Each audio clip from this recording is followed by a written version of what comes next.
Simula nang masira ang sasakyan namin nung isang linggo, halos araw-araw ng parte ng routine ni Tatay Pets ang pagpunta sa talyer. Sabi ko nga sa kanya, day off mo na nga lang sa talyer ka pa rin.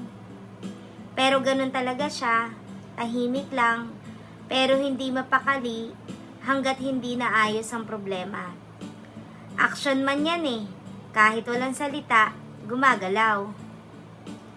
Araw-araw may update, minsan naghihintay ng pyesa, minsan nakikisawsaw sa mga mekaniko, minsan parang siya na mismo ang in charge. At kahit pagod, may ngiti pa rin. Sabi pa niya, sayang ang oras kung maghihintay lang, kaya tumulong na lang. Habang pinapanood ko yung mga clip niya, napaisip ako, ganito rin pala ang buhay.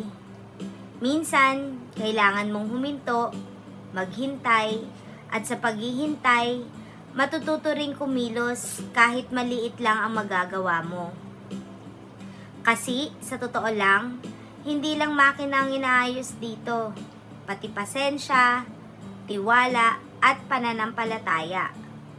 Na kahit gaano katagal o kabagal, darating din yung panahon na aandar ulit lahat.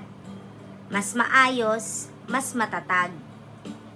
Kaya sa mga gaya naming pansamantalang napahinto sa biyahe ng buhay, huwag kayong mainip. Habang may ginagawa ka, may pag-asa. At habang may tumutulong, may dahilan para magpasalamat. Minsan, hindi mo kailangan ng bagong makina para gumalaw. Kailangan mo lang ng puso na marunong maghintay, kumilos at manampalataya.